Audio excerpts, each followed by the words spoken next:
Okay, thank you. Actually Fulbright जो है वो एक स्कॉलरशिप है जो स्टेट डिपार्टमेंट यूएस की तरफ से प्रोवाइड की जाती है। Means the funding is totally made by US. Pakistan is not involve in sense of funding. और ये स्कॉलरशिप दो क्वालिफिकेशंस के लिए है, फॉर एमएस एंड पीएचडी। अगर आपने 16 इयर्स एजुकेशन कर ली है complete, then you can apply for masters. And अगर आपकी मास्टर्स कंप्लीट है, मीन्स 18 इयर्स एजुकेशन है, then you can go for PhD. Masters यहाँ पे दो तरह के प्रोग्राम्स होते हैं, 1 ईयर एंड 2 इयर्स। और पीएचडी हम यहाँ जो है यूएस के अंदर that last around 4 to 5 years. It depends on the work and your professor. Sometimes आपका काम जो है बहुत लेंदी होता है तो it takes 5 years, otherwise 4 to 5 के अंदर आपकी पीएचडी जो है नॉर्मली कंप्लीट हो जाती है। सो इसका प्रोसेस जो है, इसकी जो अनाउंसमेंट है that starts in the mid of Feb every year. और इस साल की अनाउंस हो चुकी है। इसकी जो डेडलाइन है that is around 11th of May, I think mid of May. Form इसका थोड़ा सा जो मैं कहूँ कि वो बहुत लेंदी होता है। Means you have to work on it, and sometimes जब हम फॉर्म ओपन करते हैं तो काफ़ी हमें लग रहा होता है कि यार ये क्या, कहाँ पे आ गए हम। तो ऐसा होता है sometime, but don't worry. Form जो है वो सिर्फ आपके बारे में आपसे पूछेगा, इसके अलावा आपसे कुछ भी नहीं पूछने वाला। So the website for Fulbright form is usefppakistan.org. USEFP Pakistan is a United States Education Foundation program, and this is an organization which work on this application and all your process. And means after application, after deadline, आपके पास जो first email आएगी वो USEFP की तरफ से आएगी, and USEFP ही होगी जो आपको पाकिस्तान के अंदर डील करेगी थ्रू आउट योर प्रोसेस। जो बहुत एक पॉजिटिव बात है फुलब्राइट की जो मुझे लगी पर्टिकुलरली, दैट इज कि जब आप फुलब्राइट पे अप्लाई करते हैं और फुलब्राइट के अंदर आप सिलेक्ट हो जाते हैं, then from selection to the final departure आपके हैंड पे कोई काम नहीं होता। इट्स जस्ट आपको अगर समटाइम्स इंटरव्यू अटेंड करने होते हैं, मीन्स अगर आपका कोई इंटरव्यू हो रहा है प्रोफेसर के साथ, या फिर कोई रिक्वायरमेंट है जैसे मेडिकल रिक्वायरमेंट कंप्लीट करनी है, तो इस तरह की एक्टिविटीज़ हैं। बाकी यूनिवर्सिटी में अप्लाई करना है, यूनिवर्सिटी के जो प्रोसेसेस हैं वो सब IIE चेक करती है। IIE is a private company which is dealing with Fulbright in US, because state department खुद नहीं डील करता। स्टेट डिपार्टमेंट जो है वो IIE या फिर मिडल ईस्ट के लिए एक अलग ऑर्गेनाइजेशन है, उनके साथ उनको लिंक कर देते हैं। तो वो आपके बिहाफ पे डील करते हैं, आपके लिए डिफरेंट यूनिवर्सिटीज़ में अप्लाई करते हैं और वहाँ से एडमिशन लेते हैं, देन फाइनल करते हैं कि आपको कहाँ पे प्लेसमेंट दी जा सकती है। सो इसके अंदर जो कुछ चीज़ें हैं जो मैं शॉर्ट करता हुआ चलूँ और आपको बताता हुआ चलूँगी। Just a minute, okay fine. I think मेरी स्क्रीन आपके साथ शेयर हो रही है। Yes, sir. Indeed, sir. It is visible. Very okay. Okay, so this one is a website which I used to go through, and this website is known as usefp.org, which is known as the United States Education Foundation Program. आप जैसे इस website पे जाएंगे और इस website के front जो home होगा उस पे ही फुलब्राइट 2023 की जो है वो लिस्टिंग की हुई है। ये मैं होम पेज पे हूँ इस वक्त, और here you can see that यहाँ पे 2023 Fulbright student program. Just click on apply now and then ये आपके पास एक नेक्स्ट ओपन होगा। इसके अंदर जस्ट ये बता रहे हैं कि क्या क्या फुलब्राइट कवर करती है, and as I told you that Fulbright covers each and everything including your tuition fee. Tuition fee is we call it as a university fees, and your maintenance allowance means monthly stipend, insurance, your health insurance, your air travels, and it also provides some amount for if you are taking good GRE score, then your GRE amount will be refunded, और आपके TOEFL के जो पैसे होते हैं वो भी Fulbright पे करता है। तो it mean if you don't have a single pen in your pocket then don't worry at all. Just आपको जो स्टार्टिंग पे इस वक्त जो आपको इन्वेस्ट करना है दैट इज अराउंड 37,000 जो आपकी GRE फीस होगी, वो भी आपको रिटर्न हो जाएगी इन केस अगर आपकी GRE जो है वो 300 प्लस आती है। So it's not hard task में से हो जाता है। टॉफल के पैसे आपको वो पे कर रहे होते हैं और आपकी ईच एंड एवरीथिंग जो है वो कवर होती है। मीन्स यहाँ आने के बाद आपको सारी चीज़ें IIE पे करता है। और पाकिस्तान के अंदर भी टॉफल के लिए आपको वो पे करते हैं। और अगर आप कहीं इंटरव्यू पे जाएंगे, लेट्स सपोज आप कराची में आपका इंटरव्यू हो रहा है, तो उसके लिए आपका आने जाने का जो किराया है, मीन्स अगर आप कार में जाते हैं तो कार का किराया दिया जाएगा, अगर आप बस में जाते हैं तो मीन्स आपकी टिकट्स जो हैं वो भी रीइम्बर्स होती हैं। So don't worry at all, everything will be paid by USCFP, और आई कैन से कि फुलब्राइट आपको पे करेगा। और मीन्स ये एक फुल पैकेज है फॉर ऑल ऑफ यू। इसकी एप्लीकेशन पहले स्टार्ट करते हैं, फिर देखते हैं कि कोई हमें फंड करता है तो क्यों करता है और फ़ायदा क्या है इस फुलब्राइट का, मीन्स अल्टीमेटली हम क्यों जाएं। सो मैं इस पे बाद में आता हूँ कि हम क्यों जाएं। पहले हम देखते हैं कि प्रोसेस क्या है और किस तरह से। Just you have to go on this website, और यहाँ पे आप देख रहे हैं अप्लाई विजिट। सो अप्लाई के लिए आप इस पे लिंक पे क्लिक करेंगे, देन आपके लिए USCFP की एक पूरी डिटेल प्रोफाइल जो है वो ओपन हो जाएगी। यहाँ पे आप कुछ स्टडी कर सकते हैं कि इनकी गाइडलाइंस दी हुई है। मास्टर्स आप किस में कर सकते हैं, PhD किस में कर सकते हैं, और साइकिल कैसे स्टार्ट होता है। मीन्स एप्लीकेशन साइकिल स्टार्ट होता है फेब के अंदर, जैसे मैंने आपको कहा, और डेडलाइन इसकी होती है मिड ऑफ मई। देन कुछ महीनों के लिए बिल्कुल साइलेंस होती है, क्योंकि पीछे आपकी एप्लीकेशन जो हैं वो रिव्यू हो रही होती हैं, और वंस आपकी रिवीजन कंप्लीट होने के बाद आपको ईमेल आती है कि आप सिलेक्ट हैं या नहीं। तो उसके बाद मीन्स ये सितंबर के अराउंड तक, मीन्स आपको सितंबर के स्टार्ट में या इधर आपको ईमेल्स आना शुरू हो जाती हैं। देन वो आपके इंटरव्यूज़ कंडक्ट करते हैं, और इंटरव्यूज़ के बाद आपकी जो है फाइनल सिलेक्शन लिस्ट लगती है। लिस्ट नहीं लगती, वो अगेन आपको ईमेल आएगी कि आप जो है एज ए प्रिंसिपल कैंडिडेट या फिर आप जो हैं वो अल्टरनेट कैंडिडेट चूज़ हो रहे हैं। प्रिंसिपल कैंडिडेट वो होते हैं जो फर्स्ट टाइम में एक्सेप्ट हो जाते हैं, और alternate candidate depends on budget, क्या फुलब्राइट के पास कितना बजट है। नॉर्मली फुलब्राइट जो है वो मैनेज कर लेती है, अल्टरनेट स्टूडेंट्स जो हैं वो भी हो जाते हैं। Every year Fulbright page for host 150 students, and plus minus में थोड़े बहुत ज़्यादा और कम होते हैं, इट डिपेंड्स। फुलब्राइट क्या करती है कि यहाँ पे डिफरेंट यूनिवर्सिटीज़ में अप्लाई करती है, और देन वो अपने फंड्स में मैनेज करती है कि वो कितने ज़्यादा से ज़्यादा स्टूडेंट्स को अकोमोडेट कर सकती है। But normally it range from 150 to 160, और इसके अंदर डिफरेंट हमारे पास वो कंडीशंस हैं। अगर इसकी एलिजिबिलिटी भी हम आए, सो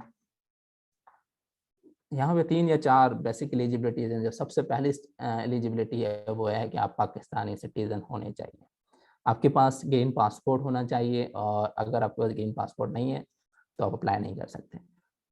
रही बात डिपार्टमेंट्स की कि हम किस में कर सकते हैं, then you can go for each and every field. Even आप MBBS के लिए भी अप्लाई करते हैं, बट उसके लिए यहाँ पे थोड़ा सा आपको डिमोटिवेट किया जाता है। उसकी रीज़न ये है कि it is not allowed in US to go for practice, medical practice. So अगर आप यहाँ पे MBBS वगैरह के लिए आते हैं तो आपको हाउस जॉब टाइप की कोई चीज़ यहाँ पे अलाउ नहीं है। सो क्लिनिकल मेडिसिन जो है उसको छोड़ के बाकी अगर आप हेल्थ साइंसेस का कोई भी मीन्स पब्लिक हेल्थ में चले जाते हैं या किसी और के अंदर, तो आप अप्लाई कर सकते हैं। बाकी सारी फील्ड्स इसमें आती हैं, including agriculture, energy, health, social sciences, environment, ये सब के सब डिपार्टमेंट्स यहाँ पे इंक्लूड होते हैं। मैंने जैसे आपको कहा कि you can apply for masters and PhD, और फॉर मास्टर्स रिक्वायरमेंट ये है कि आपकी 16 ईयर्स एजुकेशन होनी चाहिए। अगर आपने 2 ईयर्स का कहीं से BA या BCom किया हुआ है तो आपका जो है उसके साथ MCom या फिर कोई और ऐसी डिग्री हो जो 16 ईयर्स एजुकेशन को कंप्लीट कर रही है उसको, क्योंकि बेसिक रिक्वायरमेंट जो है वो 16 ईयर्स ऑफ एजुकेशन है। देन आपके पास इसका एक जो बहुत इम्पोर्टेंट है वो है कि आपकी ग्रांट जो है वो आपके साथ कनेक्ट है, आपके डिपेंडेंट पे नहीं है। अगर आप आ रहे हैं तो ग्रांट सिर्फ आपके लिए होगी, स्कॉलरशिप सिर्फ आपके लिए होगी, आपके डिपेंडेंट्स जो हैं उनको आपको खुद को कवर करना पड़ेगा। दो फुलब्राइट हेल्प करती है आपको वीज़ा प्रोसेस के अंदर, कुछ परमिशन लेटर चाहिए होते हैं, वो परमिशन लेटर्स अरेंज करवा के देती है। बट जो आपकी वीज़ा एप्लीकेशन, वीज़ा के बाद यहाँ पे जो आपका पूरा मैनेज करना है वो आपको करना होता है, तो पीपल मैनेज वो फिर कर लेते हैं, क्योंकि एज ए फुलब्राइट हम एज ए फुलब्राइट स्टूडेंट आप जो हैं एलिजिबल नहीं है इतने वर्क के लिए। 20 आवर्स आपको मिलते हैं पर वीक, बट इतना टाइम नहीं मिलता कि आप वर्कआउट करें। अगर वर्कआउट करते भी हैं तो आपका स्टाइपेंड जो है वो एडजस्ट हो जाता है, वो फिर स्टाइपेंड जो आपका रिड्यूस कर देते हैं, तो आपको इतना ज़्यादा सच फ़ायदा नहीं होता। बट जो आपका डिपेंडेंट है, मीन्स अगर आपके साथ वाइफ आ रही है या आपके हस्बैंड आ रहे हैं, तो वो यहाँ पे वर्क कर सकते हैं up to around 40 hours per week, तो मैनेज हो जाता है। It's not a hard task. So there are simple best eligibilities जिनको हमें फॉलो करना है, एंड आई होप कि आप जितने भी हैं आप सब इस एलिजिबिलिटी क्राइटेरिया को फॉलो करते होंगे और इसमें फॉल भी करते हैं। So don't worry at all, just click on this start button. आप जस्ट स्टार्ट बटन पे क्लिक करेंगे तो ये आपके पास इसकी थोड़ी डिटेल्स आ जाएंगी, and then click this continue button. जैसे ही कंटिन्यू करेंगे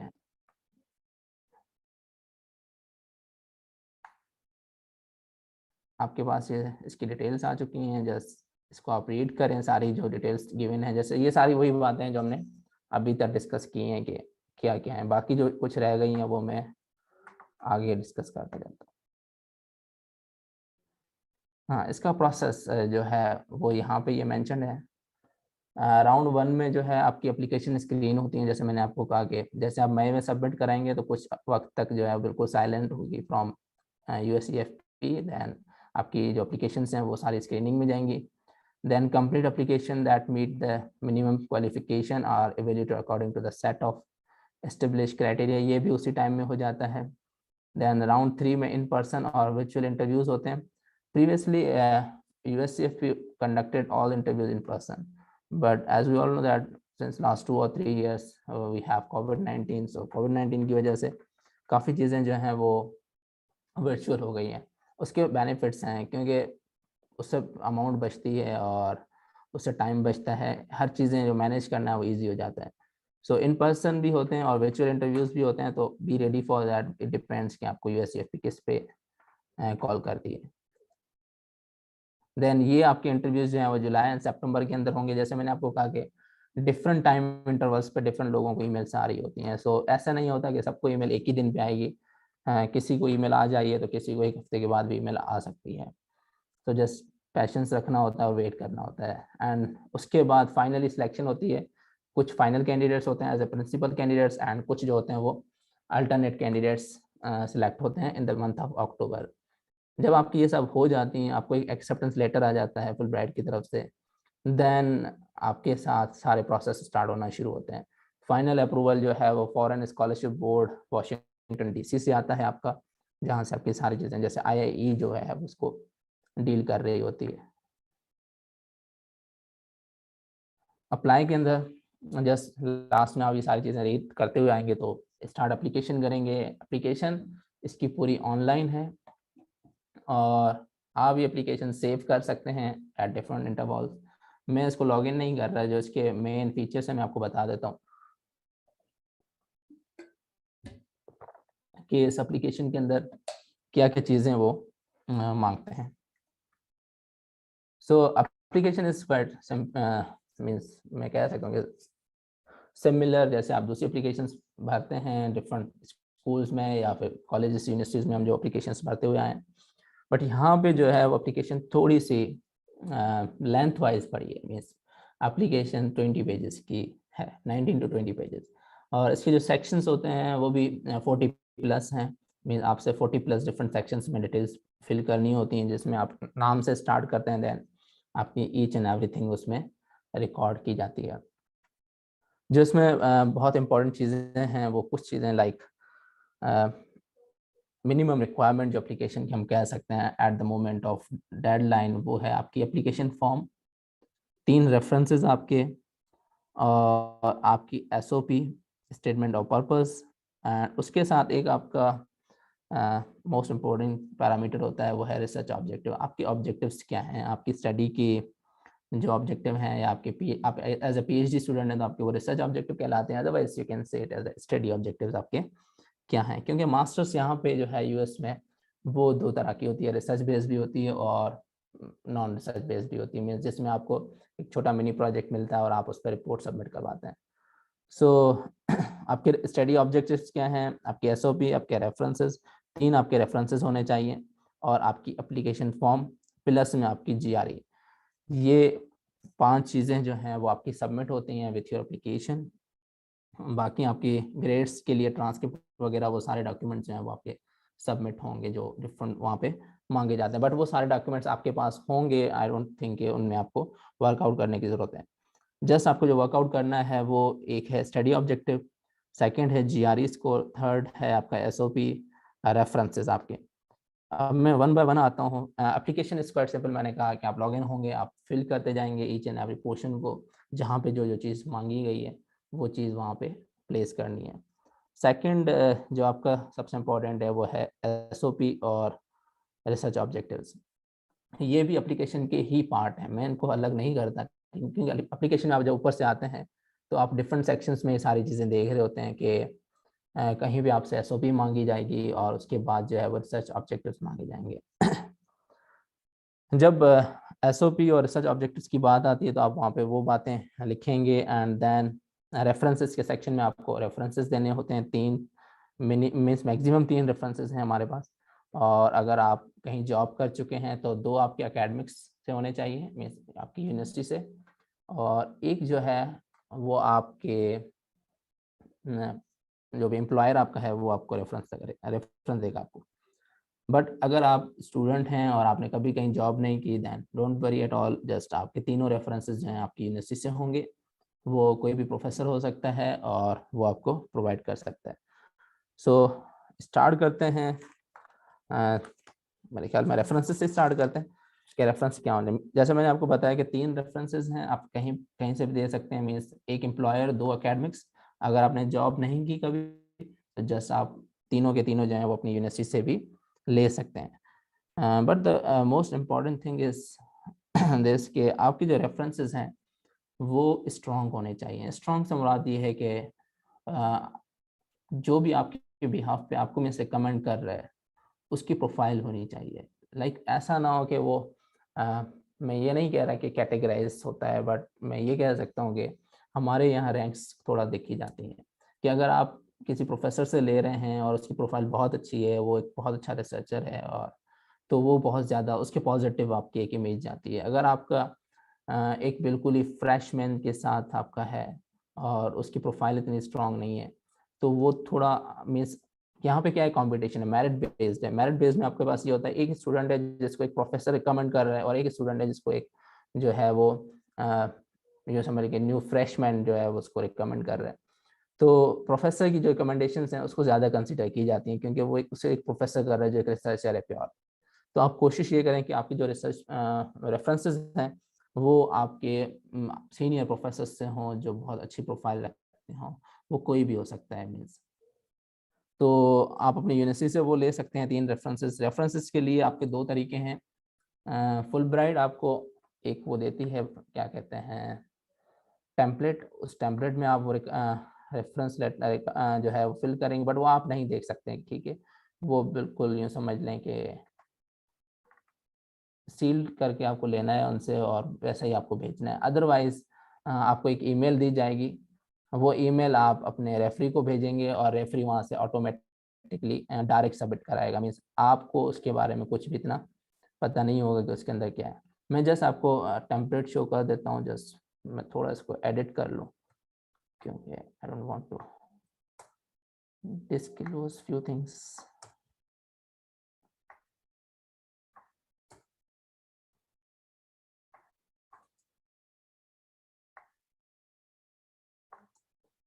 Okay.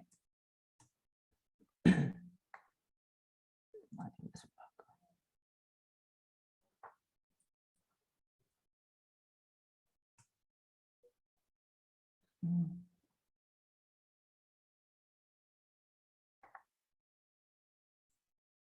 आपके साथ शेयर हो रही है इसकी?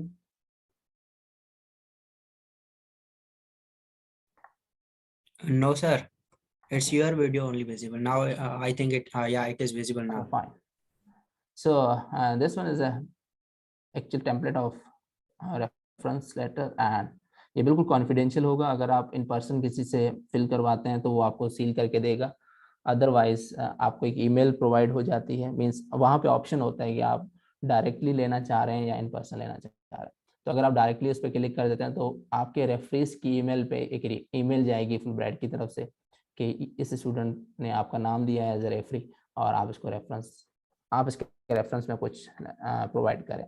तो ये एक उसका मीन्स फॉर्मेट है जो उनके पास जाता है, और इस फॉर्मेट में सिंपल कुछ भी नहीं है, वो अपना नाम वगैरह लिखेंगे, वो आपको बताएंगे कितने अरसे से जानते हैं, आपकी कुछ प्रॉपर्टीज़ यहाँ पे हाईलाइट करेंगे कि ये जो हम नॉर्मल प्रॉपर्टीज़ आपकी होती हैं, ठीक है।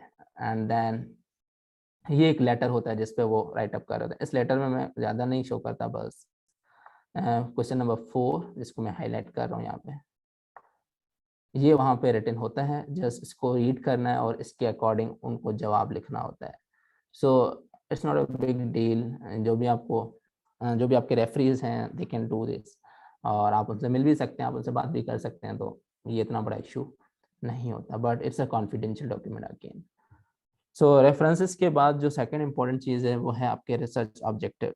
जब भी रिसर्च ऑब्जेक्टिव्स की बात होती है तो सबसे पहले ये सवाल आता है कि रिसर्च ऑब्जेक्टिव क्या हैं, कैसे होते हैं। मीन्स मैं काफ़ी अभी जो है स्टूडेंट्स को यहाँ से गाइड कर रहा हूँ, तो वो बार बार मुझसे यही पूछ रहे होते हैं रिसर्च ऑब्जेक्टिव्स क्या हैं, कैसे हैं। तो जैसा आप एप्लीकेशन जैसे ही ओपन करेंगे तो मैं अभी एक और फाइल शेयर करने जा रहा हूँ आपसे। आई होप कि मेरी एप्लीकेशन फाइल आपसे शेयर हो रही है इस वक्त। शेयर हो रही है आपके साथ ये फाइल दूसरी? अतर No, sir. It is the same template you have shared. बार बार एक मिनट कहते हैं, just screen share.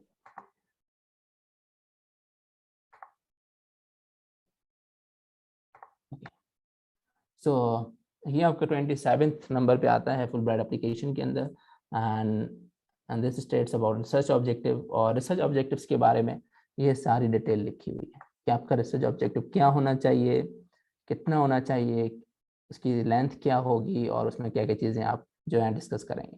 Right a clear and detailed description of your study objectives and give your reasons for wanting to pursue them. Means मैं ये कहता हूँ कि आप जब भी एप्लीकेशन फिल कर रहे होते हैं किसी चीज़ के लिए, तो actually you are presenting yourself.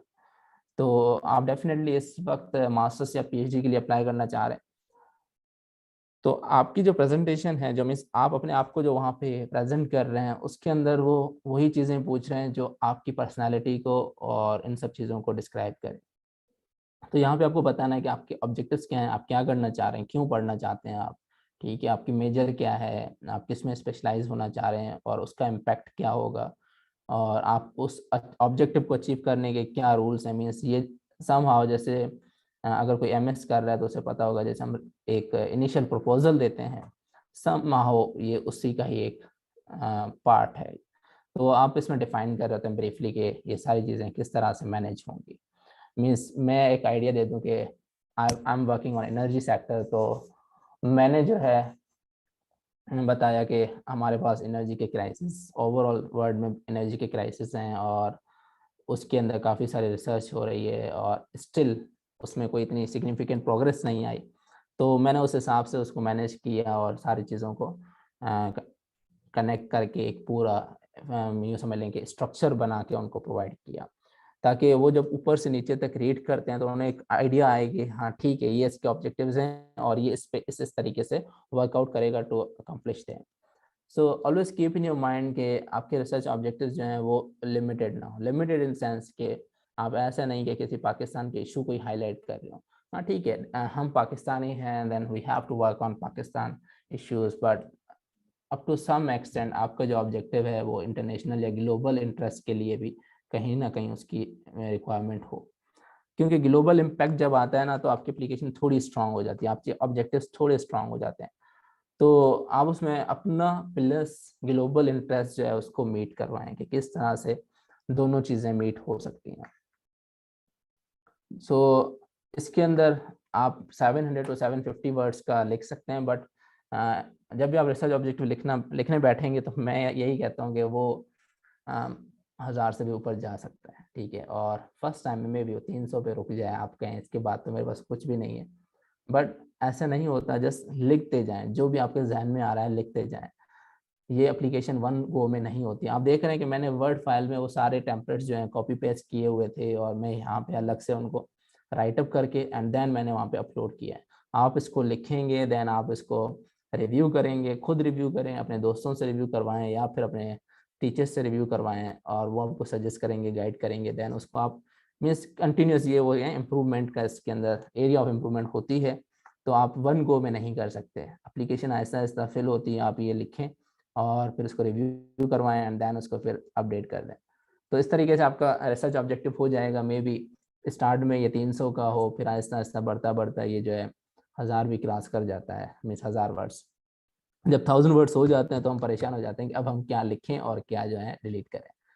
So again it's a game of words कि आप किस तरह से वर्ड्स के साथ प्ले करते हैं और किस तरह से आप अपने आप को प्रेजेंट कर रहे होते हैं। सो it's not a big deal at all. Just you have to work on, and I think you can do a marvelous work. So the main thing is you have to start. और अगर हम ये सोचते रहेंगे या कैसे होगा, किस तरह से होगा, then I don't think कि आप कभी कर पाएंगे। जस्ट फर्स्ट थिंग इज के डू इट। आज करना है तो जस्ट आज जाके स्टार्ट पे क्लिक कर दें, देन देखा जाएगा क्या होगा। ज़्यादा से ज़्यादा मैं कहता हूँ 11 मई तक एप्लीकेशन सबमिट नहीं होगी, फाइन, बट एप्लीकेशन से आपका एक बार इंट्रोडक्शन तो हो जाएगा। नेक्स्ट ईयर आप एप्लीकेशन फिल कर देंगे पूरी। तो कहने का मकसद ये है कि ये जो 48 पॉइंट्स हैं, ये सब पॉइंट्स इतने ज़्यादा डिस्क्रिप्टिव नहीं है, सिर्फ कुछ पॉइंट्स हैं जहाँ पे आपको ज़्यादा लिखना है। अदरवाइज यही है कि आपके नाम क्या है, फादर नेम क्या है, आप क्या करते हैं, कब डेट ऑफ बर्थ हुई, मीन्स ये सिंपल सिंपल चीज़ें आप पूछते जाएंगे तो आपका 60 टू मीन यूँ समझ लें कि 70% फॉर्म जो है वो छोटी छोटी चीज़ों पे ही फिल हो जाता है। बस बाकी जो है कुछ चीज़ें हैं जो बहुत इंपॉर्टेंट है, जिसमें रेफरेंसेस आपको देने हैं और रिसर्च ऑब्जेक्टिव। रिसर्च ऑब्जेक्टिव के बाद एक और सेगमेंट है that means known as SOP, statement of purpose.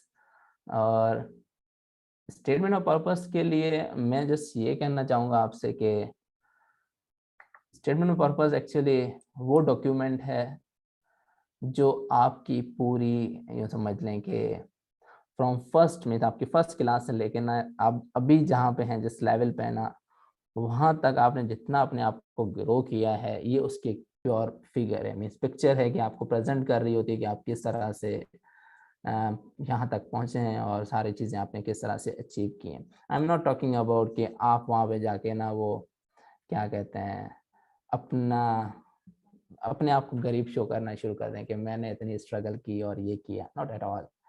If someone is living in Karachi और इस्लामाबाद और उसने शुरू से जो है प्राइवेट स्कूलिंग की है और एलीट क्लास रहा है, नॉट एट ऑल, ये कोई इतना बड़ा इशू नहीं है उसके लिए। ही कैन राइट, वो अपनी उस पूरी स्ट्रगल को वहाँ पे मेंशन कर सकता है। तो लोग नॉर्मली यही सोचते हैं कि SOP के लिए हमारे पास एक बहुत दुख भरी कहानी होनी चाहिए बैक पे, ऐसा कुछ भी नहीं है। अगर आपके पास जो भी है वो आपकी रियलिटी होनी चाहिए, आपका फैक्ट्स एंड फिगर्स आप वहाँ पे देंगे कि आपने किस तरह से अपनी जर्नी स्टार्ट की।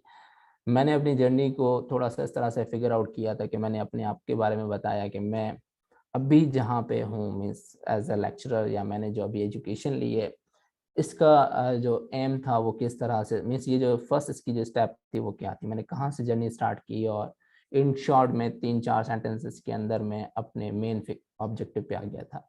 देन मैंने उसमें थोड़ा सा अपने बारे में बताया, अपनी वीकनेसेस और स्ट्रॉन्ग को इस तरह से बताना है कि वो लगे भी ना वीकनेस और स्ट्रॉन्ग है। मीन आप ऐसे नहीं लिखेंगे कि आई am good speaker and I love this, ऐसा नहीं, बट उसको प्रेजेंट कुछ इस तरह से करेंगे कि वो आपकी स्टोरी टेलिंग हो। तो इसके ऊपर SOP के ऊपर भी और बाकी जो सेशंस हैं लाइक GRE के जो सेशंस होते हैं उस पर काफ़ी सारी वीडियोस आपको मिल जाएंगी। एंड अगर आप वंस अपने बारे में SOP लिख भी लें तो आप रिव्यू करवाएंगे उसको अगेन एंड अगेन 2-3 लोगों से, तो ऑटोमेटिकली वो आपकी रिव्यू भी हो जाती है। SOP के ऊपर मैं ज़्यादा बात इसलिए नहीं कर रहा क्योंकि मैं इस पर आपको कुछ लिंक्स देना चाह रहा हूँ, वहाँ पे आपको इसके कुछ अच्छे और जो USCFP को रिक्वायर्ड ऑब्जेक्टिव्स हैं वो आपको वहाँ पे मिल सकते हैं। तो उसके बाद भी अगर किसी को कोई इशू है, कोई समझ नहीं आता लिखने में, स्टार्टिंग नहीं हो रही उससे SOP की, then he can contact me. मैं फेसबुक पे हूँ और ट्विटर पे भी आप मुझसे कॉन्टेक्ट कर लें, या फिर व्हाट्सअप, या कैसे भी जैसे भी आपको ईजी लगे। सो हम उसमें आपको गाइड कर सकते हैं। हमसे मुराद ये कि इस वक्त मैं भी देख रहा हूँ मेरे साथ जो है मेरी फेलो फुल ब्राइट फ्रेंड भी है जो यहाँ पे है ASU में, और हम दोनों साथ ही आए थे। हर नेम इज शैला नाम, ये भी पाकिस्तान से हैं, MS कर रही हैं बायोमेडिकल में। तो मीन्स आपको काफ़ी सारे दोस्त मिल जाएंगे जो इस पे आपको गाइड करेंगे और आपको फुल हेल्प करेंगे। Then the important thing is GRE। GRE जो है वो एक इंटरनेशनल टेस्ट है जो रिक्वायर्ड है for all universities in US for MS and PhD। GRE की जो मिनिमम रिक्वायरमेंट है वो वर्बल 138 है आई थिंक, एंड क्वांट जो है 130, सॉरी क्वांट 130, हाँ वर्बल 138 है, एंड क्वांट जो है उसमें 136 आपको स्कोर करना होता है। वर्बल के अंदर, वर्बल मीन्स सिंपल इंग्लिश, और क्वांट के अंदर आपके पास मैथमेटिक्स होती है, लॉजिक्स वगैरह सारी इन्वॉल्व हो जाती हैं उसके अंदर। 138 या 136 इतना बड़ा नंबर नहीं है एक्चुअली। अगर मैं इसको 0 से काउंट करूं तो आपको वर्बल के अंदर 8 मार्क्स लेने होते हैं पास होने के लिए, और क्वांट में आपको सिर्फ 6 पॉइंट्स लेने होते हैं पास करने के लिए, क्योंकि GRE का जो 0 पॉइंट है, जो 0 स्कोर है, वो है 130। तो अगर आप 6 सवाल सही करते हैं तो आपकी क्वांट जो है वो क्वालिफाई हो जाती है। तो टोटल इसके अंदर जो क्वेश्चंस होते हैं वो 40 क्वांट के होते हैं, 40 वर्बल के होते हैं, और मीन्स 4 सेक्शंस होते हैं। एक सेक्शन एक्स्ट्रा देते हैं वो आपको, डिपेंड्स ऑन कि आपका कौन सा सेक्शन जो है वो अच्छा नहीं हुआ। लेट्स सपोज आपने वर्बल 2 दिए और 2 क्वांट दिए, तो एक सेक्शन आपका जो है वर्बल का पुअर गया है, तो आपको जो मोस्ट प्रोबेबली जो सरप्राइज सेक्शन मिलेगा वो वर्बल का ही होगा। उसमें अगेन आपको 20 क्वेश्चंस दिए जाएंगे, और फिर जो बेस्ट आपके स्कोर्स होंगे वो काउंट होते हैं। तो ये इस तरह से टेस्ट होता है। ऐसा नहीं है कि आपको बस 40 सवाल मिले और 40 सवाल ही आपको अटैम्प्ट करने हैं, नहीं। 40 आपको वर्बल के हैं और 40 आपके जो हैं वो क्वांट के होंगे। देन अगेन आप जो है ये 40 क्वेश्चन जो है 2 सेक्शंस में होते हैं, माना 20 एक में, 20 दूसरे में। तो 4 सेक्शन आपके ये हो जाएंगे, 2 वर्बल के, 2 क्वांट के, और एक 5वां सेक्शन होता है जो बिल्कुल अननोन होता है, जैसे सरप्राइज भी वो कहते हैं समटाइम्स। और उसके अंदर वो डिपेंड कर रहा होता है कि आपकी वर्बल या क्वांट में से कौन सा सेक्शन जो है वो पुअर जा रहा है। अगर आपका सेक्शन जो है, लेट्स सपोज आपने किसी ने वर्बल के अंदर अच्छा स्कोर नहीं किया, तो मोस्ट प्रोबेबली जो उसका सरप्राइज है वो वर्बल से ही आएगा। तो अगेन मीन्स आपको एक ऑप्शन मिलता, चांस मिलता है आप दोबारा उसमें परफॉर्म कर लें।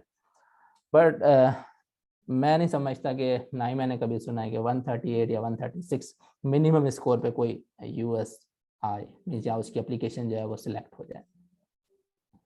हाँ, थोड़ा इससे ऊपर हो तो हो जाता है। मीन्स मैं ऐसा नहीं कह रहा कि आपको 300 से ऊपर ही होना चाहिए। हाँ, 300 अगर होगा या उससे ऊपर होगा, देन आपकी एप्लीकेशन स्ट्रांग है, मीन्स आपके चांसेस थोड़े ज़्यादा हैं। बट अगर आपका 300 से भी बिलो आ रहा है तो don't worry at all.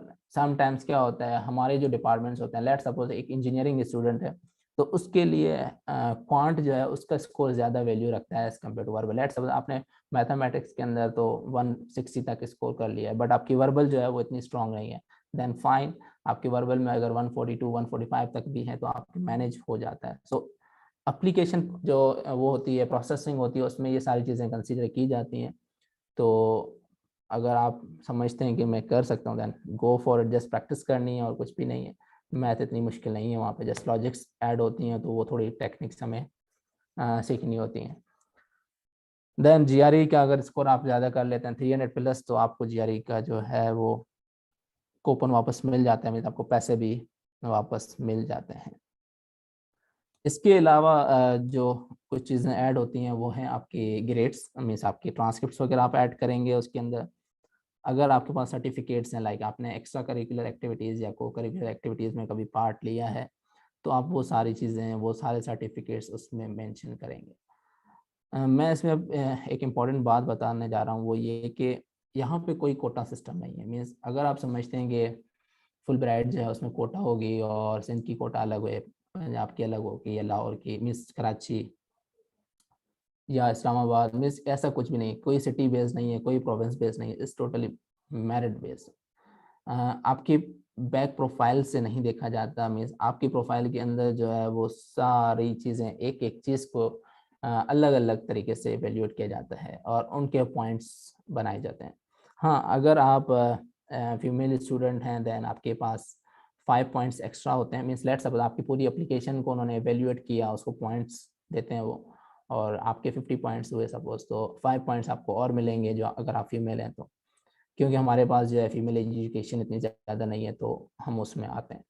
Second, अगर आप जो है किसी ऐसे एरिया से हैं जो बिल्कुल बैक एरिया है, लाइक जहाँ पे एजुकेशन इतनी ज़्यादा नहीं है, जहाँ पे लिटरेसी रेट इतना ज़्यादा नहीं है, या जो हमारे पास जो समझ लें रूरल एरियाज काउंट होते हैं, तो रूरल ऐसे नहीं है कि टंडोजाम हम रूरल में नहीं लेते हैं, और रूरल से मुराद ये है कि कोई गांव देहात में बैकग्राउंड से कोई आ रहा है तो उसके लिए, तो उसमें भी आपको 5 पॉइंट्स एक्स्ट्रा मिल जाते हैं, आपके एप्लीकेशन के अंदर ऐड होते हैं। उसके अलावा अगर आप हाफिज कुरान है तो मैंने सुना उसमें भी आपको 5 पॉइंट्स एक्स्ट्रा काउंट होते हैं।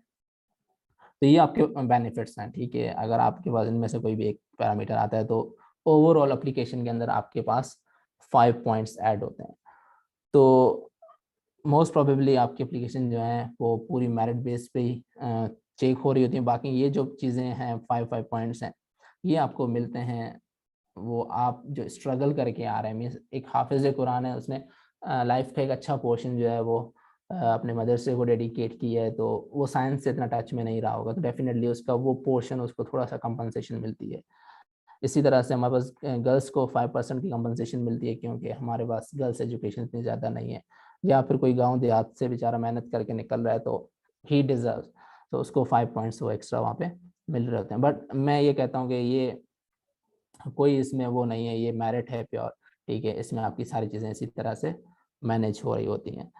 सो इट्स ऑल अबाउट आपके एप्लीकेशन के, आप एप्लीकेशन को कैसे फिल करते हैं। और सबसे इम्पॉर्टेंट चीज़ जो मैं ये कहना चाहूँगा कि आपकी एप्लीकेशन के अंदर आप जो हैं बिल्कुल 100% जो है ना रियल फिगर अपनी शो करें। ऐसा ना हो कि आप चीज़ों को मैनिपुलेट कर रहे हो, क्योंकि आपकी एप्लीकेशन के अंदर अगर कंसिस्टेंसी नहीं होगी, तो कंसिस्टेंसी से मुराद ये है कि आपके रिसर्च ऑब्जेक्टिव और आपके एसओपी के अंदर आपने रिसर्च ऑब्जेक्टिव में कोई पॉइंट लिखा है कि ये इस तरह से ऐसे ऐसे होता है और मैं इस तरह से इस पर वर्कआउट करना चाह रहा हूँ, आप वहाँ शो कर रहे हैं कि मैं जो हूँ यहाँ पे इस तरह से वर्कआउट करूँगा, इतना मैनेज्ड हूँ मैं, और नेक्स्ट एसओपी के अंदर आपका कोई पॉइंट उसको जो है कैंसिल आउट कर रहा है, तो ये आपका एक नेगेटिव इमेज दे रहा होता है। तो आपकी इमेज जो है वो बिल्कुल पॉजिटिव होनी चाहिए और रियल होनी चाहिए। रियल से मुराद ये जो भी आप हैं, जैसे भी आप हैं, आपको वो देना है, कोई भी चीज़ मैनिपुलेट नहीं करनी। और क्योंकि जो एप्लीकेशन रिव्यू करते हैं दे हैव यूँ समझ लें कि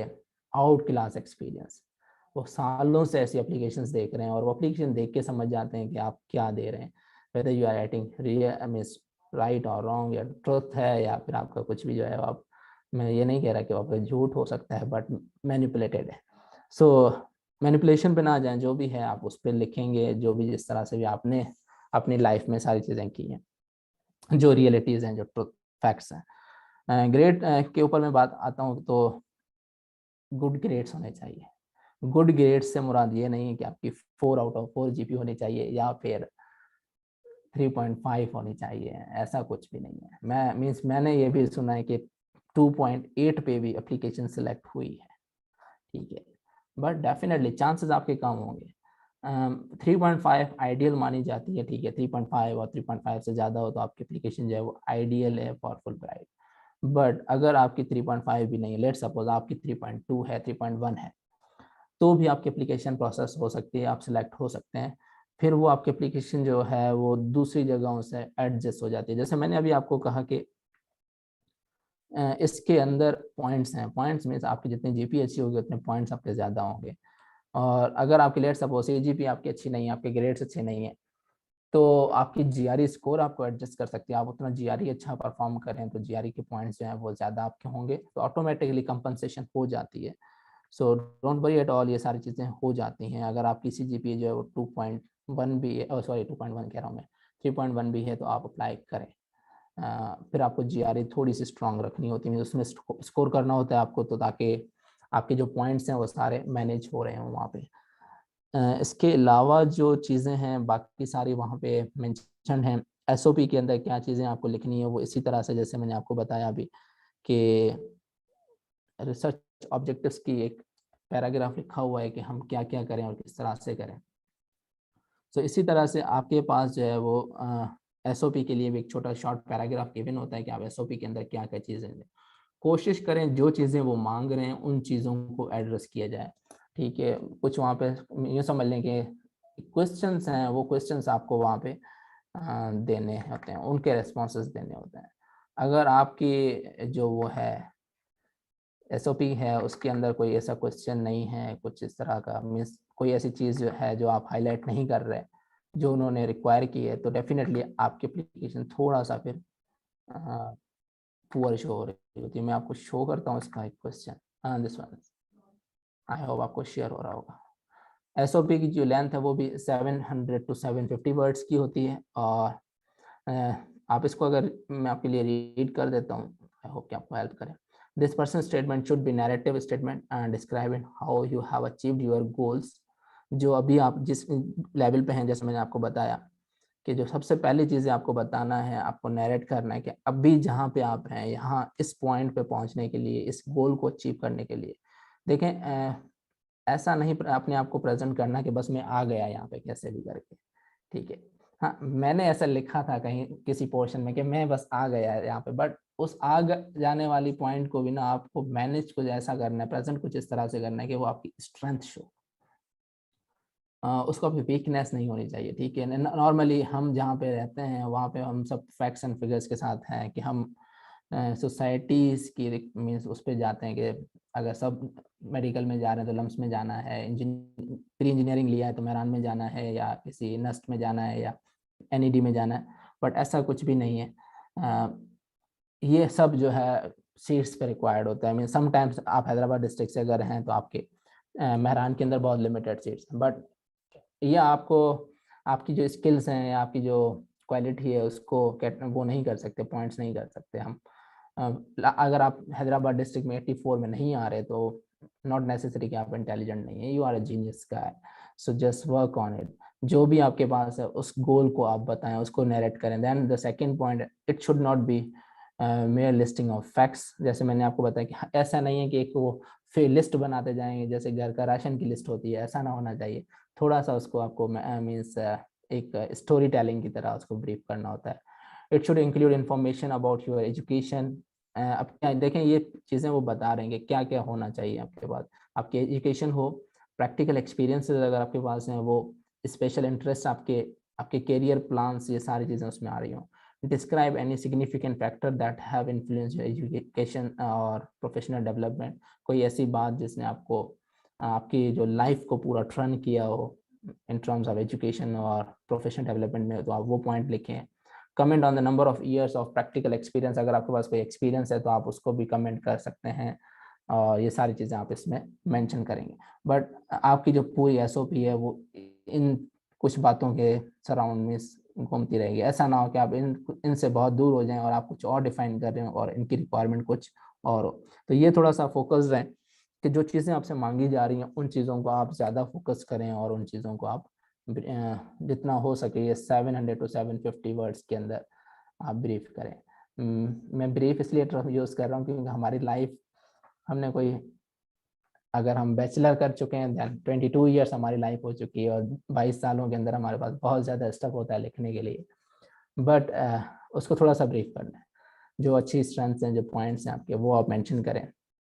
और सिर्फ पॉइंट्स नहीं, मीन्स मैंने आपको बताया कि समटाइम्स हम अपनी वीकनेस को भी प्रेजेंट करते हैं ना, पर वो वीकनेस आपकी जो है ना वो ऐसे स्ट्रेंथ शो होनी चाहिए वहाँ पे कि आपने उसमें किस तरह से ग्रो किया, ये आपका एक हर्डल थी, उस हर्डल को आपने किस तरह से फेस किया है, और किस तरह से आप उस हर्डल में जो है स्ट्रगल करते करते यहाँ तक पहुँचे। तो इमेज ऐसी हो, स्टोरी ऐसी हो कि सामने वाले को रोना भी ना आए और उसको वो इंस्पिरेशन हो उसके लिए ना। तो write down like this way, ऐसा ना हो कि आप वहाँ पे कहें कि मैं बड़ी दुख भरी कहानी लिखूंगा तो मेरा काम हो जाएगा, ऐसा कुछ भी नहीं है। सो दे आर सो प्रैक्टिकल, और वो फैक्ट्स एंड फिगर्स जानते हैं और उसी तरह से वो आपकी एप्लीकेशन को रिव्यू कर रहे होते हैं। अगर आपके पास एक्स्ट्रा करिकुलर एक्टिविटीज़ के सर्टिफिकेट्स नहीं है, आपने कभी पार्टिसिपेट नहीं किया, तो डोंट वरी एट ऑल, ये भी आप इसके बगैर भी जा सकते हैं, और इट डिपेंड्स।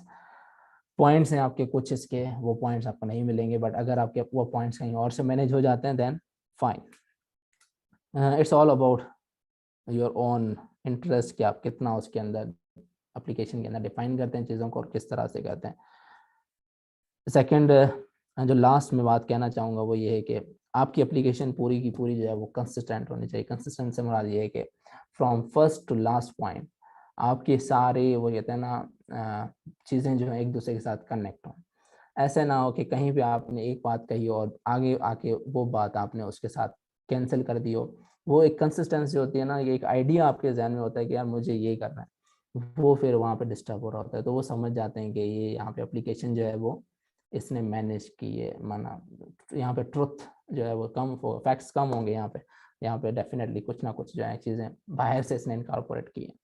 सो मैं ये कहता हूँ कि हमेशा एक इमेज के साथ एक पूरा माइंड में आपके पास स्ट्रक्चर हो, उस स्ट्रक्चर के साथ आप एप्लीकेशन फिल करना स्टार्ट करें। आप कॉपी पेस्ट कर सकते हैं एप्लीकेशन से वर्ड में, फिर वहाँ से आप लिख के एंड देन फिर वापस पेस्ट कर दें। जैसे मैं ऐसे ही करता था, वर्ड में लिखता था पहले, उसको रिव्यू करवाता था एंड देन फिर मैं अपलोड कर देता था पोर्टल पे। पोर्टल सेव होता है, वन टाइम एप्लीकेशन फिल नहीं, जितनी भी एप्लीकेशन करें फिर सेव कर दें, फिर जब दोबारा आपका दिल करे तब आप आपके एप्लीकेशन लिखें। एंड थोड़ा सा हेडेक होता है, थोड़ी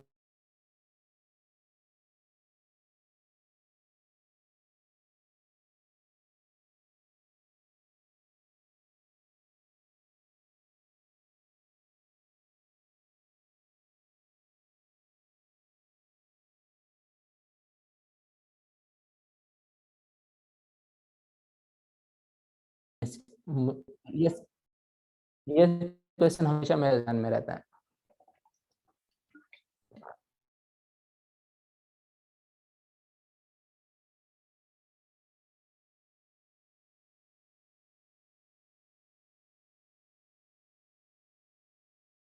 साइन करवाए जाते हैं और वो बॉन्ड ये होता है कि आपको पाकिस्तान वापस आना है, आपको पाकिस्तान को सर्व करना है, ठीक है। तो पहला ऑब्जेक्टिव हमारा ये है कि हम इन बॉन्ड होते हैं और हम पाकिस्तान को सर्व करने के हिसाब से जा रहे हैं कि हम सीख के आएंगे और यहाँ पे आके हम जो है वो ये सारी चीज़ें वापस अप्लाई करेंगे और अपने कंट्री की जो है डेवलपमेंट में कंट्रीब्यूट करेंगे। तो ये आपकी सोशल कंट्रीब्यूशन के अंदर काउंट होगी। अगर आप जितना टाइम बाहर रहते हैं उतना टाइम आपको वापस अपने कंट्री के अंदर सर्व करना है। मीन्स अगर आप 2 इयर्स मास्टर्स पे आते हैं तो 2 साल आपको वापस अपने कंट्री के अंदर सर्व करना है। इसी तरह से PhD 4 to 5 ईयर्स है तो 4 to 5 ईयर्स में मुझे वापस अपने कंट्री में सर्व करना है। सर्व करने से मुराद ये कि आपको कंट्री के अंदर कहीं जॉब ढूंढनी है। हाँ, अगर आप क्वालिफिकेशन के लिए दोबारा वापस बाहर जा रहे हैं then you can go, but अगर आप वैसे किसी जॉब या किसी और पर्पस के लिए जा रहे हैं, मीन्स घूमने फिरने तो अलो है, बाकी जॉब के हिसाब से आपको अलो नहीं किया जा सकता, वो आपका बॉन्ड होता है। पर ये जो फंडिंग है यूएस डिपार्टमेंट की तरफ से, इसका मेन पर्पस ये है कि actually culture exchange. When you come from different countries to US, you learn about US, that what US is. US के cultures क्या हैं, US के customs क्या हैं, and second most important thing is you are presenting your own culture, because people who are living here in US they don't know about Pakistan, और वो पाकिस्तान की सिर्फ वो इमेज देखते हैं जो मीडिया पे सामने आती है, और मीडिया सिर्फ कुछ लोग देखते हैं। यहाँ के लोग इतना टाइम हमारी तरह नहीं है कि हर चीज़ पे कमेंट करते हो। जैसे हम आजकल सारे पॉलिटिक्स के पीछे लगे हुए हैं और कभी हम बजट पे बात कर रहे होते हैं, तो ये नहीं करते ऐसा। तो ये बहुत कम सुनते हैं और बस इनको एक छोटी सी बात पता होती है कि ठीक है पाकिस्तान भी है और पाकिस्तान ऐसा है या वैसा एक्सवाइजेड जो भी इनके पास इमेज हो। इसी तरह से हर कंट्री की इनके पास एक इमेज होती है थोड़ी बहुत। जब आप यहाँ आते हैं, आप उनसे मिलते हैं, आपके उनसे फ्रेंडशिप्स होती हैं, आप उनके साथ अपना एक्सपीरियंस शेयर करते हैं, तो वो काफ़ी आपके कल्चर को जानने लगते हैं और उनके कल्चर का आपको पता चलता है कि वो किस तरह के हैं, उनका लाइफ स्टाइल क्या है, वो किस तरह से लाइफ को अपनी को एंजॉय भी करते हैं और प्रोग्रेस भी करते हैं। तो ये सारी चीज़ें फिर आप वापस लेके जाते हैं अपने साथ। मीन्स एक some sort of give and take है। गिव एंड टेक मीन्स आप अपना कल्चर यहाँ देते हैं, अपने आप को यहाँ एग्जिबिट करते हैं और यहाँ से सीखी हुई चीज़ें आप वापस लेके जाते हैं अपने कंट्री के अंदर। तो ये एक जो है म्यूचुअल गिव एंड टेक है, और इस गिव एंड टेक में ये होता है कि सोसाइटी की जो है डेवलपमेंट हो रही होती है। मीन्स अगर हम जो है लेट्स हम डेवलपिंग कंट्रीज़ के अंदर आते हैं तो या अंडर डेवलप्ड कहें हम अपने आप को, तो हमारे पास ये होता है कि काफ़ी सारी चीज़ें जो है वो मीन्स मैनेज नहीं हो रही होती हैं। तो हम जब यहाँ आते हैं चीज़ें देखते हैं कि ये लोग किस तरह से उन चीज़ों को देखते हैं, इनका कल्चर क्या है, तो हम वापस जाके वो चीज़ें अप्लाई करना शुरू करते हैं। लाइक मैं हमेशा एक चीज़ कहता हूँ कि जैसे हमारी कंट्री के अंदर इंग्लिश को एक क्लास माना जाता है ना, अगर आपकी इंग्लिश अच्छी है तो आपको लोग अच्छा समझेंगे, अगर आपकी इंग्लिश अच्छी नहीं है, भले आप अपने सब्जेक्ट में कितने भी एक्सपर्ट हैं, शायद आपको इतना ज़्यादा वैल्यू ना दी जाए। मीन्स है कि परसेप्शन है हमारे पास, ठीक है, जो क्वालिफाइड हैं, जो समझते हैं इस चीज़ को, उनके पास नहीं है, बट नॉर्मली मैं आम पब्लिक की बात कर रहा हूँ। बट जब आप यहाँ आते हैं यूएस के अंदर, यहाँ आप देखेंगे कि यहाँ पे पूरी दुनिया से लोग होते हैं, एंड लाजमी नहीं है कि सबकी इंग्लिश। मैंने यहाँ पे काफ़ी लोग देखे हैं जो बहुत इंग्लिश में पुअर है, means they all the time they speak in French. तो मैं क्लास के अंदर भी समटाइम्स फ्रेंच में बात कर रहे हैं, टीचर्स कुछ फ्रेंच के होते हैं तो फ्रेंच में ही बात कर लेते हैं।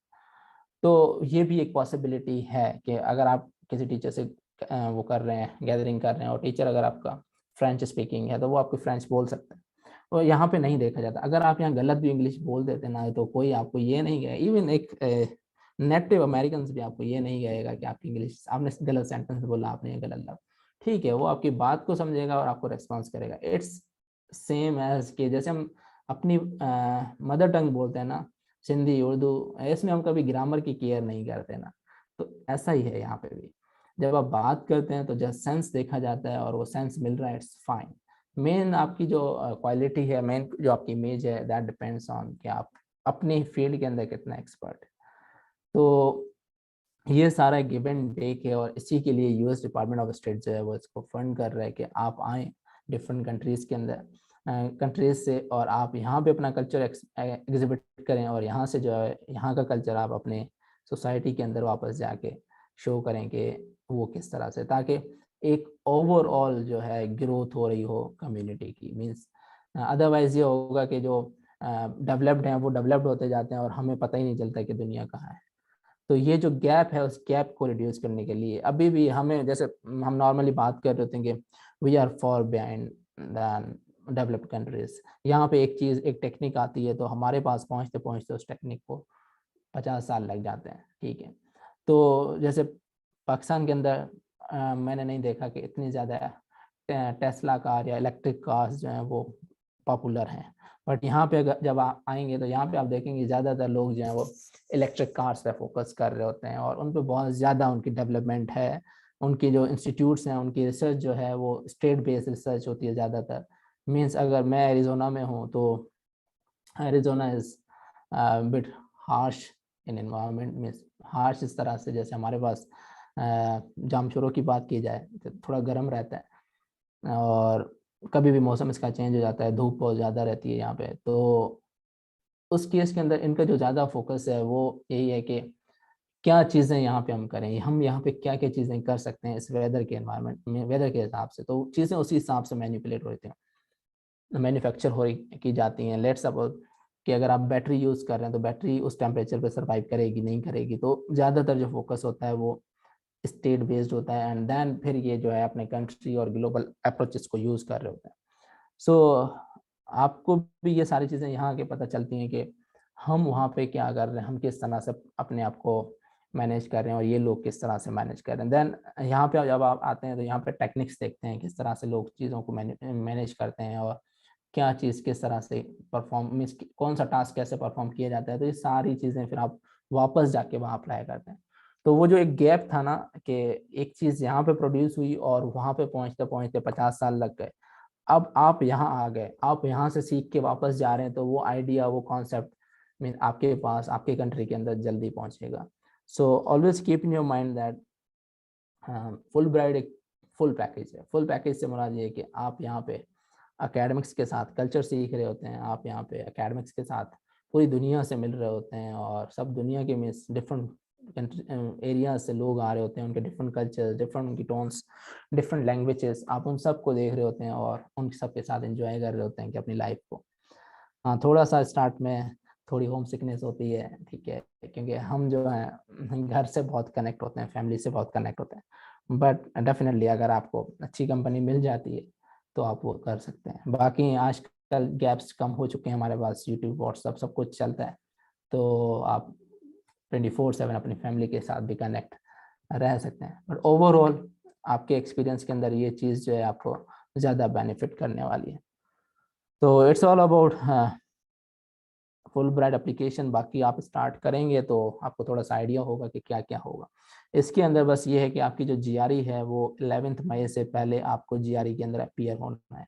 ये बात आप याद रखें। अगर आपको फुल ब्राइट अप्लाई करना है तो आपके पास GRE होनी चाहिए, एंड GRE आपकी डेडलाइन से पहले आपको देनी है। मीन्स अगर आप GRE टेस्ट जो है वो 11 मई को भी है और 11 मई डेडलाइन है तो आप दे सकते हैं GRE 11 मई को, क्योंकि आपको जस्ट जो है प्रूफ शो करना होता है कि आप रजिस्टर्ड हुए हैं, और आप जैसे GRE टेस्ट खत्म करते हैं उसके पॉइंट्स वहीं आ जाते हैं।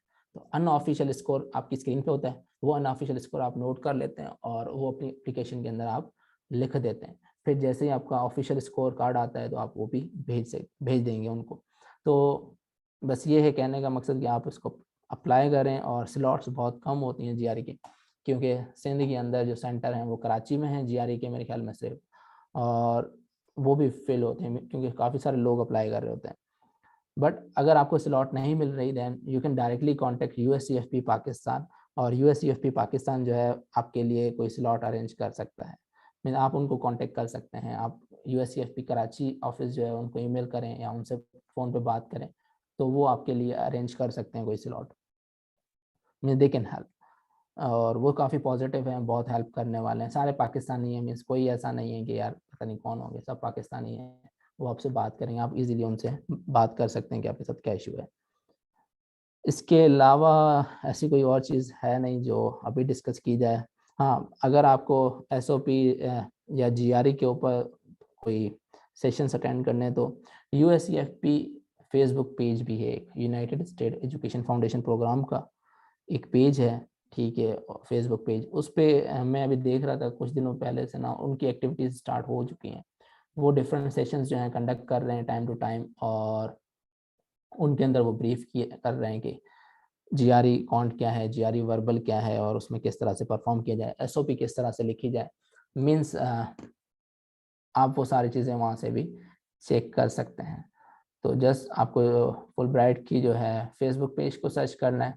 शायद उस पर लाइव वीडियोस थी, वो मुझे नहीं पता कि अब होंगी या नहीं होंगी, बट वो आपके लिए हेल्पफुल होंगी। या फिर आप डिफरेंट सोर्सेज यूज़ कर सकते हैं उसके लिए, क्योंकि मैं यहाँ पे ज़्यादा देर बैठ नहीं सकता। मैं इस वक्त लाइब्रेरी के अंदर हूँ, और यहाँ पे लाइब्रेरी के अंदर रूम लेने के लिए मुझे पहले से ही जो है वो अपना रूम बुक करना होता है। तो मेरी जो स्लॉट है वो स्लॉट सिर्फ 8:30 से 10:30 की है। मेरे पास 30 मिनट्स हैं, तो 30 मिनट्स के अंदर मैं आपके क्वेश्चंस को रिस्पॉन्स करूँगा ताकि आपकी क्वेरीज को मैं पहुँच सकूँ। बाकी ये जो आप यहाँ देख रहे हैं ये डिफरेंट इनके सेशंस हो चुके हैं लाइव। मे बी वीडियोज़ इनकी अवेलेबल हों, आप जाएँ और वहाँ पे चेकआउट करें। और USCFP पाकिस्तान की जो वेब पेज है उसको आप कंटिन्यूसली देखते रहेंगे तो आपको काफ़ी सारी डिटेल्स जो हैं वो मिल जाएंगी। एप्लीकेशन प्रोसेस थोड़ा कॉम्पिटिटिव होता है, काफ़ी लोग अप्लाई कर रहे होते हैं, तो मैं ये कहूँगा कि अपनी एप्लीकेशन को जितना स्ट्रांग हो सके उतना स्ट्रांग रखें। ये ना सोचें कि मैं नहीं हो पाऊँगा, ठीक है, बस ये सोचें कि मुझे अच्छा परफॉर्म करना है। देन होना ना होना वो एक अलग बात, ठीक है। मैं हमेशा ये कहता हूँ कि आप एटलीस्ट अप्लाई करें, ठीक है, ना होंगे ना कोई मसला नहीं, एक्सपीरियंस तो मिलेगा, ठीक है। तो एक्सपीरियंस के लिए आप अप्लाई करें, और अल्टीमेटली मैंने जैसे आपको पहले कहा कि सब चीज़ें देने वाली ज़ात जो अल्लाह की है, और अगर आपके लिए अच्छा है, आपके लिए बेहतर है, तो आपको डेफिनेटली वो ऑफ़र मिलेगी और आप उसमें अच्छा परफॉर्म करेंगे। मेरी तरफ से आप सबके लिए बेस्ट विशेस हैं। अब सेशन जो है वापस आपके हैंड ओवर है, मैं आपको अलो कर देता हूँ। आप अपना माइक जो है अनम्यूट कर सकते हैं, but one by one, means first you raise your hand, then मैं जिसका नाम लूँ तो वो अपना माइक जो है अनम्यूट करके अपना क्वेश्चन जो है मुझे बताए, तो मैं कोशिश करूँगा आपके सवालों के जवाब देता जाऊँ। ओके, सो फर्स्ट मेरे ख्याल में हैदर अली हैं कोई। जी हैदर अली।